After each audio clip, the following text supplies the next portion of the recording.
Hello, welcome to this video. This video is going to be called The Death of Popular Music.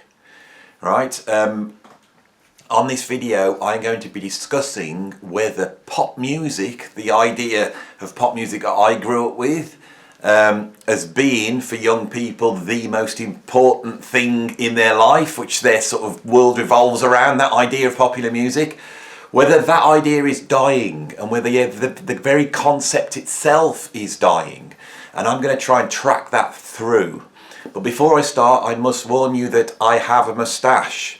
A few months ago, I did a video where I looked at the 10 greatest prog moustaches of all time. And I'll put a link there, right there now, so you can click on that.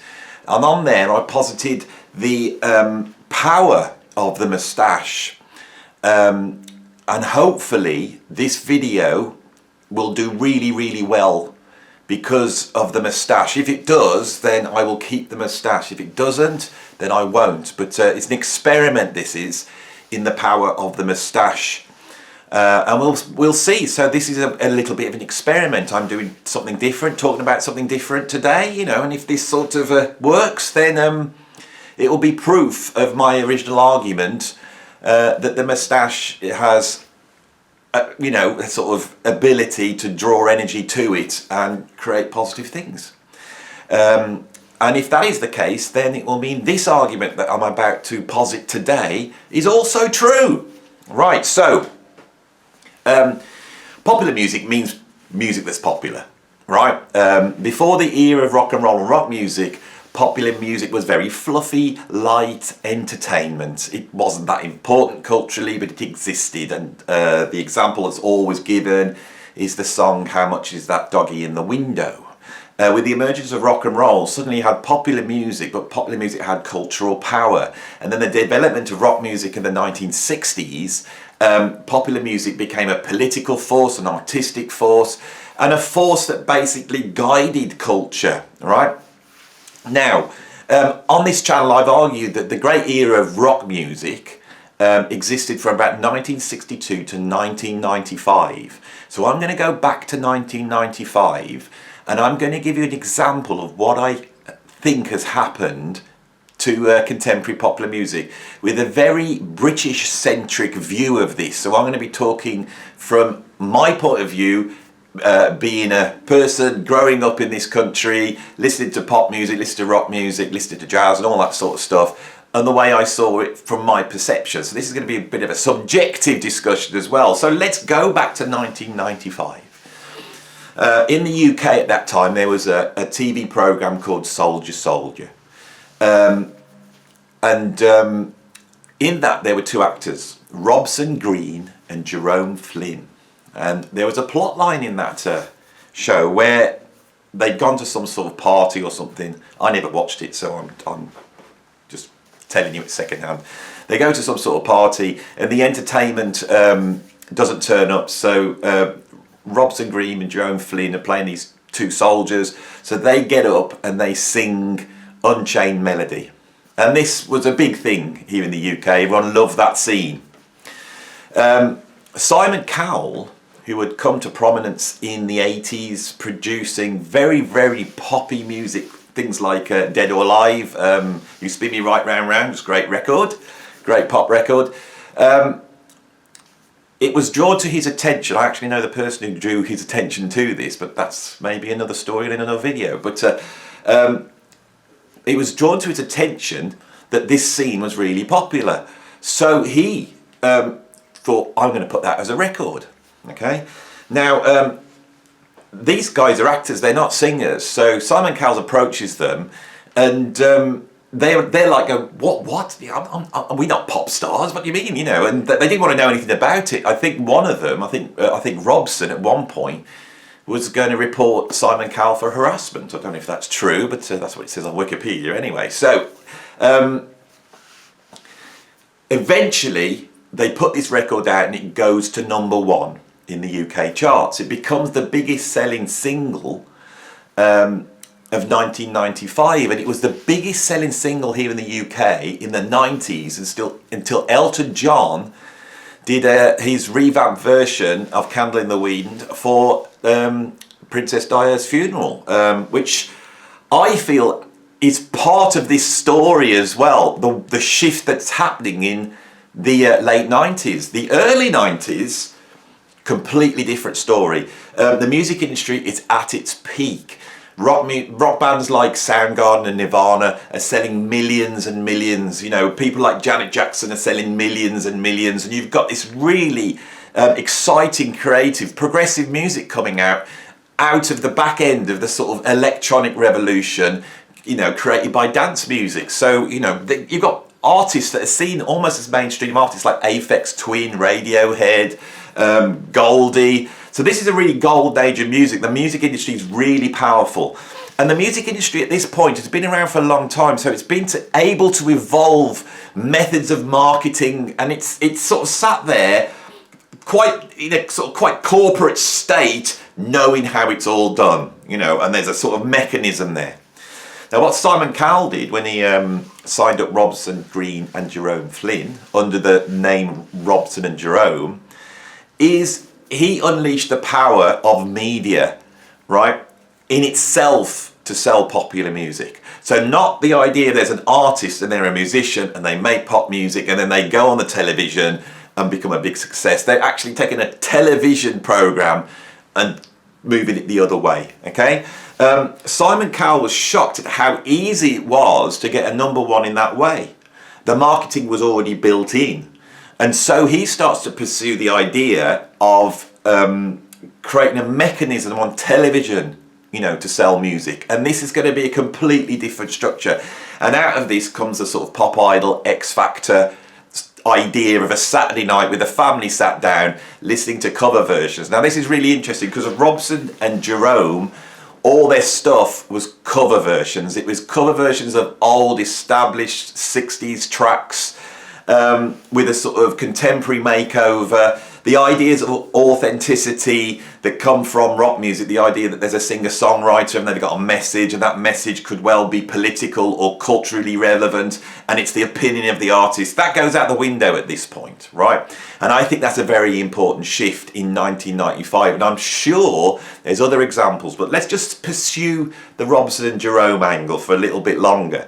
So Simon Cowell sets up this idea of having basically a talent show to promote music on a Saturday night. Now, I think the original idea behind X Factor was the way the music industry works, it would be rigged. You know, they've got their artists, they'll put their artist in, and then the artist will be managed by the media to look like they've won. But he then spotted that having a real competition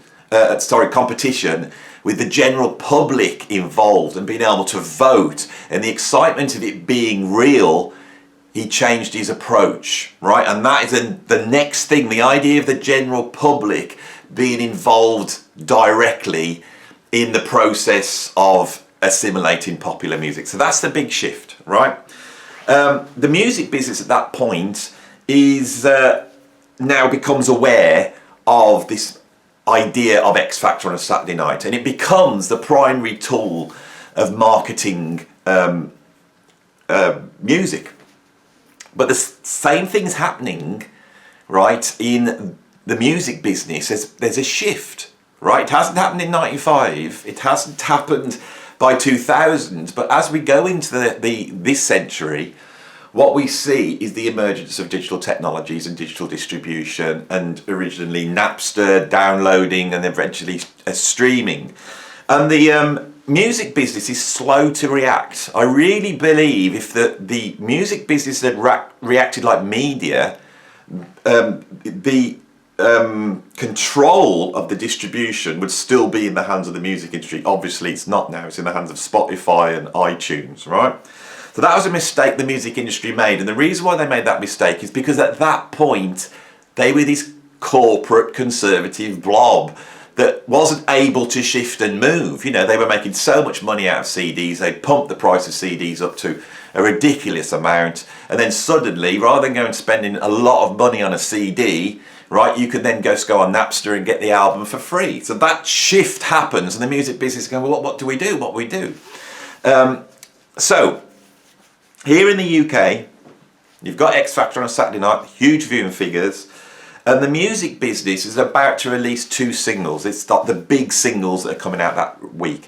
One of them was by Robbie Williams, and I can't remember the title. And the other one was by Alexandra Burke, and I can't remember the title of that. And Alexandra Burke represents this new idea of popular music because she'd come to sort of fame through one of these talent shows, whereas Robbie Williams, he represents like the old idea of popular music, which is you've got a pretty boy band and they're signed by the record label and they're pushed through all those normal old avenues of marketing people. And Robbie's become this big superstar here in the UK. So we've got these 2 stars. It's like the new world against the old world, right? And the music business comes up with an idea of marketing. They decide to put their full thrust, and they decide to pit Alexandra Burke against Robbie Williams. Now everyone thinks this is just something that happened, but it's not. This is how the old music industry would work. It would create a story. So suddenly there's a competition between these 2. And the newspapers start running full page ads saying who's going to be number 1. The same thing happened with Blur and Oasis a few years before. So this is 2009. It's an old trick. Okay, so all the newspapers are running this story on the front cover. Everyone who's going down to buy a Mars bar and a can of Coke is walking past that, and there's who's going to be number 1, Alexandra Burke or Robbie Williams, and everyone's looking at that. This is massive marketing. So this is like the music industry getting everything they've got and pushing it 100%, right? We're on full vax. We've gone up into 5th gear. We've floored the accelerator all the way down to the floor, and we're going for it. And we're going to top it off that on Saturday night, we're going to have Alexandra Burke perform her single and Robbie Williams perform her single. And then the whole world will see it on the television. And then the next day, they'll look at the charts. It will put everybody's focus back on the charts, because the charts has always been another way the music industry marketed popular music. It's marketing by keeping up with the Joneses. It's conformity marketing. It's like going, everybody likes this record, so you should like it. Look at number 1, and then we go to, well, do I like it or I don't like it? Actually, I do quite like it. And that's a way, that sort of conformity marketing is a way the music industry has always been able to launch new popular music. But that's falling apart now because the internet's come along and it's fractured all that. People are listening to all sorts of different things. They're finding their own stuff, right? It's the very thing that made X Factor successful. It's this idea of the audience going and finding the stuff themselves, right? So they come on to X Factor, they perform their tunes. The next day, everyone looks at number 1 and the story is Alexandra Burke, the new world beat the old world, right? But what happened in the music industry at that point is everybody looked at the sales, and the sales were pretty low, okay? And the music industry went, oh my God, we've just thrown everything we have at that marketing campaign, everything we've got, and what have we got out of it? 60,000, 70,000 sales? Is that it? Don't know the exact figures, but I think it was somewhere around that. Now, this evolution that had happened in popular music had meant that you had the greatest songwriters, the greatest music producers, the greatest engineers, the greatest musicians, and the greatest artists were focused in that industry creating incredible popular music. Right, so if you're one of those people and you look at the sales, suddenly the bottom's dropped out of your world, okay? And at that point, I believe, and this is the argument I am positing, and I think it's a new argument that hasn't been stated anywhere else, that around about 2009, the real talent in popular music went elsewhere. They went towards sinking. They stopped wanting to make pop records and go to number 1. Now they want to write the theme to a TV show, or they want to get their tracks on, you know, CSI Miami or whatever the program around that time was. It was a big success. Or they want to cram their record into a latest film, or they want to write jingles, because the media suddenly became more important. The money from syncing was greater than the money from sales and the charts. And the point is, the talent left, right? And once the talent leaves, the quality drops. And I believe around about 2009, with all the factors that I've just described, we see the quality dropping. And with the quality dropping, pop music has become more and more turgid, predictable, and not compelling. What's the opposite? Uncompelling, is that the word? Right. And so my argument here is the quality is no longer there because the market forces are driving that. What's been driven instead is the creation of media personalities that will be able to exist on YouTube, on Instagram, that will be able to be in films and on television. The development of a media personality that happens to sing songs, all right? Now, on that level, we have seen an absolute blossoming of those skills. So the best pop artists in the world now are media stars, they're media personalities. The idea that there's a pop star that is there because of the quality of their songs is a rarity. An example I would give of someone who's around that is still like that would be Ed Sheeran. I don't think Ed Sheeran's particularly media gold. I don't think he has that sort of charisma, right? He writes nice catchy pop songs, and I think he's a relatively good songwriter, but he's having to exist in a world where the whole thing's been dumbed down because of the stuff I've just described. Okay, so I think the real problem we got with popular music is the importance of it has diminished. So now nobody knows what's number one. Nobody knows what's in the charts. Artists can become huge without even being a part of that anymore. You know, they can become huge because of the story, you know, because of controversy, because of their video, because of their stage show, because of their stance, their stance on their own identity. You know, so if we think of what's happened with someone like Sam Smith, that is the way that artists are marketed nowadays. You know, is the idea of creating a salacious video, really diving into the sort of identity row that's going on and whipping all that up. Within that, the record absolutely doesn't matter. It doesn't matter at all.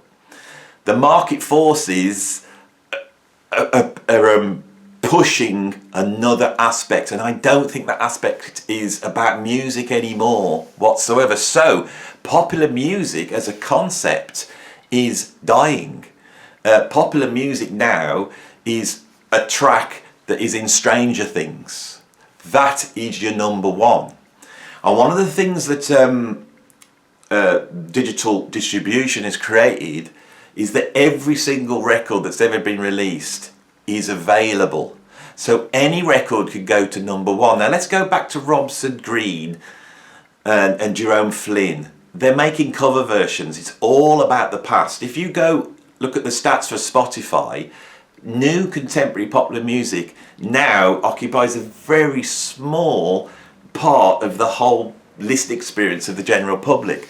People are actually going back to older records, older bands, you know, Led Zeppelin or Queen or whatever it is. And so this idea of the purchase that the pop song has, I believe, is dying away. And if you combine that with the sort of this cultural epoch that we're going into at the moment, this where I think the ideas of perfectionism have become too strong. So the production is really creating music that has no soul or humanity, and I think people are missing that. The records now are basically a beat which you put on in your car and you turn your windows down and people can hear the beat. It's a cultural statement and nothing more. It doesn't matter about what the song's about.